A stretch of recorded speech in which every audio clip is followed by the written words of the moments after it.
بسم اللہ الرحمن الرحیم۔ السلام علیکم۔ آج ہمارا موضوع ہے اللہ کے راستے میں نکل کر خدمت کرنا۔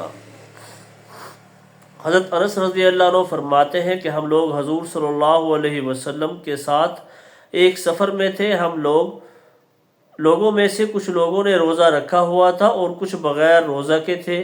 ہم لوگوں نے ایک جگہ پڑاؤ ڈالا۔ اس دن گرمی بہت زیادہ تھی۔ ہم میں سے سب سے زیادہ سایہ والا وہ تھا جس نے چادر سے سایہ کیا ہوا تھا۔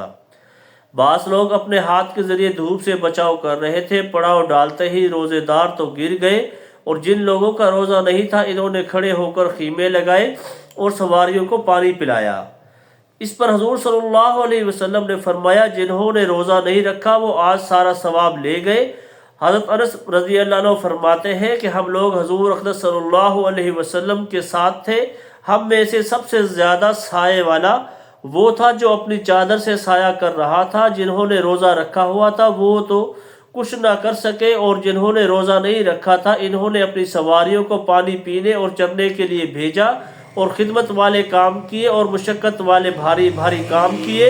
یہ دیکھ کر حضور صلی اللہ علیہ وسلم نے فرمایا، جن لوگوں نے روزہ نہیں رکھا وہ آج سارا ثواب لے گئے۔ حضرت ابو قلابہ رضی اللہ عنہ فرماتے ہیں کہ حضور صلی اللہ علیہ وسلم کے کچھ صحابہ ایک سفر سے واپس آ کر اپنے ایک ساتھی کی بڑی تعریف کرنے لگے۔ چنانچہ انہوں نے کہا، ہم نے فلاں جیسا کوئی آدمی کبھی نہیں دیکھا۔ جب تک یہ چلتے رہتے، قرآن پڑھتے رہتے، اور جب ہم کسی جگہ پڑاؤ ڈالتے تو یہ اترتے ہی نماز شروع کر دیتے۔ آپ صلی اللہ علیہ وسلم نے پوچھا کہ اس کے کام کاج کون کرتا تھا؟ بہت سی باتیں اور پوچھی، اور یہ بھی پوچھا کہ اس کے اونٹ یا سواری کو چارہ کون ڈالتا تھا؟ ان صحابہ نے عرض کیا، ہم یہ سارے کام کرتے تھے۔ آپ صلی اللہ علیہ وسلم نے فرمایا، جب تم سب اس سے بہتر ہو، اس کی خدمت کر کے تم نے اس کے تمام نیک اعمال کا ثواب لے لیا۔ حضرت سعید بن حنبان کہتے ہیں کہ ہم نے حضرت سفینہ رضی اللہ عنہ سے ان کے نام کے بارے میں پوچھا، یہ نام کس طرح رکھا ہے؟ انہوں نے کہا، میں تمہیں اپنے نام کے بارے میں بتاتا ہوں۔ حضور اقدس صلی اللہ علیہ وسلم نے میرا نام سفینہ رکھا۔ میں نے پوچھا، حضور صلی اللہ علیہ وسلم نے آپ کا نام سفینہ کیوں رکھا؟ انہوں نے فرمایا، حضور صلی اللہ علیہ وسلم ایک دفعہ سفر میں تشریف لے گئے اور آپ صلی اللہ علیہ وسلم کے ساتھ آپ کے صحابہ بھی تھے۔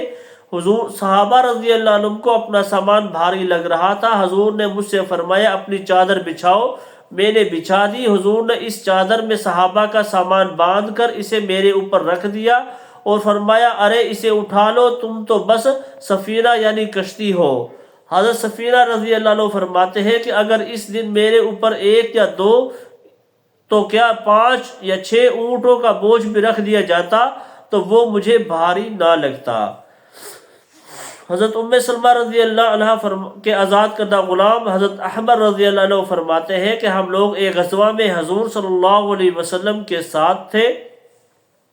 ایک نالے پر سے ہم لوگوں کا گزر ہوا تو میں لوگوں کو وہ نالہ پار کرانے لگا۔ اسے دیکھ کر حضور صلی اللہ علیہ وسلم نے مجھ سے فرمایا، تم تو آج سفینہ کشتی بن گئے ہو۔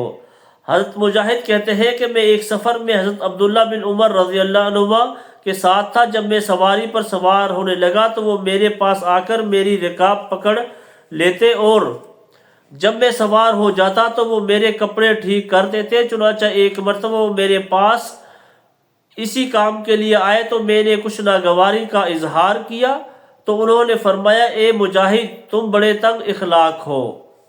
السلام علیکم۔